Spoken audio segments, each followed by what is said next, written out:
I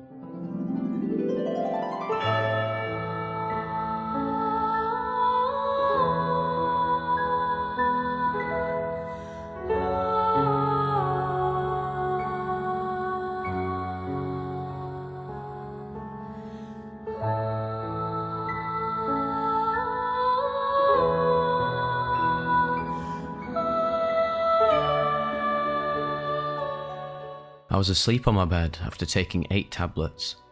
They were prescribed by my doctor, and I didn't realise that it was 8 per day, not 8 all at once. I experienced a sort of light sleep that culminated with a sensation of breaking into a million particles. I could sense that my body was still in the bed, and I was sort of above it, but only just.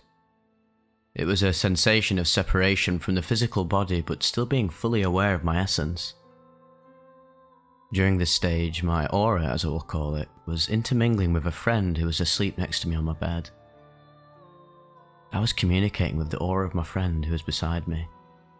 It was like our auras were a culmination of all our many lives and experiences since being on Earth and the beginning of time, from the caveman days right up till now.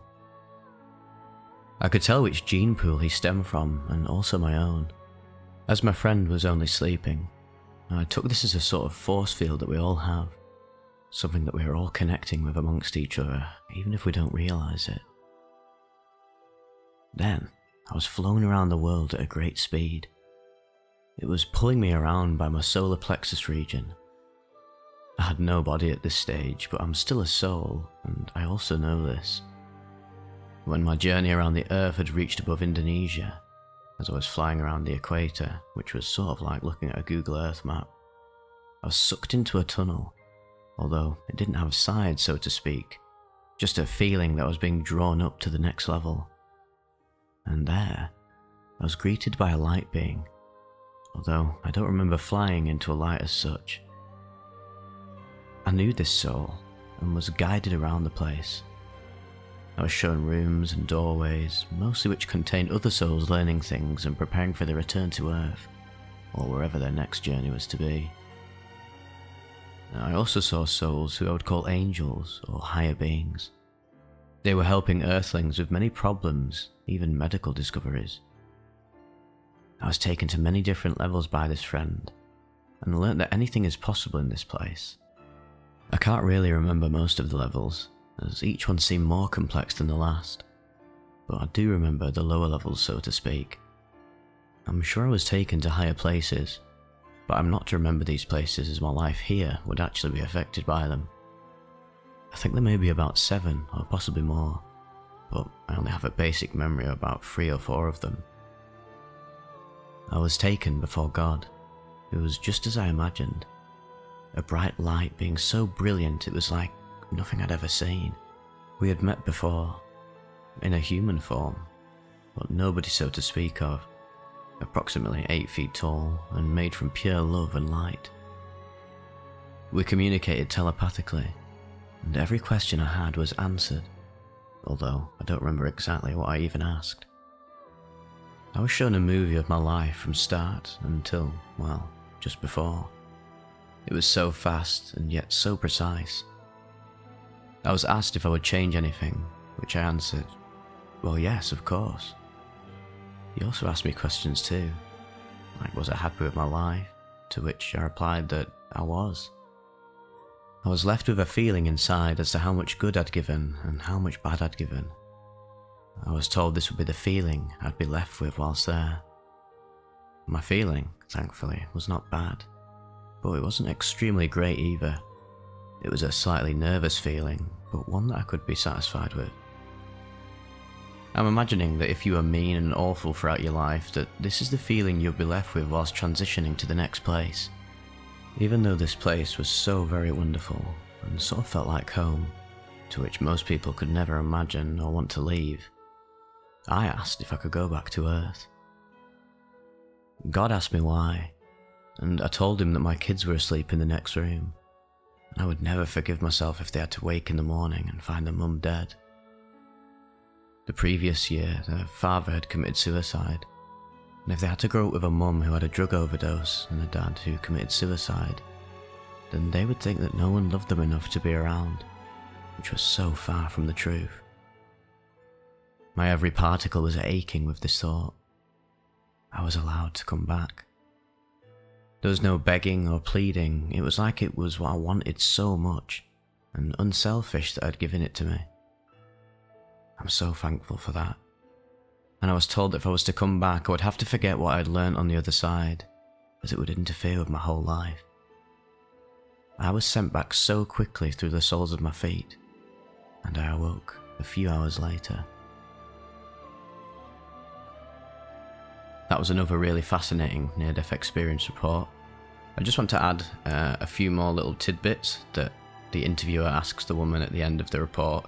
If you're actually interested in reading this yourself, I definitely suggest checking out the link in the description and checking out the Near-Death Experience Research Foundation.org in general. It's really quite intriguing, some of the mystical experiences that these people have that also relate to the psychedelic trips that I talk about. There's so many different parallels between them all that it really does pay dividends to actually look into this yourself and sort of grok it via your own mind, because I know that there's a lot of people who just listen to the reports I share and just the experiences I share on here, but nothing beats actually reading it yourself and taking it in directly, I believe. Although everybody's different and consumes information in a different way, so if you just listen to them, then fair enough. So I'll just leave you with these two really interesting elements that they discussed at the end of it. So the interviewer asks, "Did scenes from your past come back to you?" To which Linda replies, "My past flashed before me. Out of my control, I saw everything from birth till then in fast motion. Also, whilst this was happening, I could feel the feelings of these events. I could also feel any pain I gave out to others, also goodness I'd given out. God asked if I was happy with how things went, and I said yes. He asked me how I felt, and I said a little nervous. He explained that this was because all my life I felt this way, and it is sort of what I didn't handle properly. I was also told that if the bad outweighed the good you have done, your feelings you're left with is bad. So if you're a truly awful person, you'd be feeling quite awful for your time there. Alternately, if you had given out love and goodness and been kind and caring, you'd be up there feeling sheer bliss and good for yourself. I was feeling no extreme sense of badness, for lack of a better word. I was feeling happy, light and carefree, but a little nervous inside, like you've just been over a hill too fast or ridden a roller coaster. But overall, the balance seemed fair and just enough for what I'd just been shown. Mostly good stuff outweighed the bad." In the section concerning our earthly lives other than religion, the interviewer asks, "During your experience, did you gain special knowledge or information about your purpose?" "Yes. I came to understand that we all choose to come to Earth to fulfill a plan of some sort, or even learn about a particular interest. We choose our body's parents and life plan. May I also add that some people come here for the most simple of reasons, to learn how to play tennis for example, or simply for the cake and food. And as silly as this sounds, our life plans aren't so high and lofty as one might think. I didn't meet any save-the-worlders or anyone wishing to be a president. Most had simple wishes. I was also told that we could exist on different planes for other lives, but for our life here on Earth, this is a life not purely to experience physical pleasure or pain, but to have a physical experience because in all other planes we don't need a body as a vessel. I also learned that this life here is just a drop of water in the bucket of lives in which we all experience. Many here on Earth, and many in other realms of existence, all to progress and grow in some particular way. The main purpose here is to love. I was also told that this would be my last life here on Earth, as there would be nothing left for me to learn by coming here again. I had the feeling, though, that I'd be off to some other magical place after this." Is there anything else that you would like to add about your experience? People often would like to know if you had been to a place of such wonder, then why would you want to come back here? I had to come back, and it was jointly decided between God and I that it was in the best interest of my 2 sleeping children who would find my dead body when they woke up, and as their father had only passed away a year ago, they would be orphans. I had no one who would care for them in my life, and they would not have survived. So I'm actually here to look after the kids.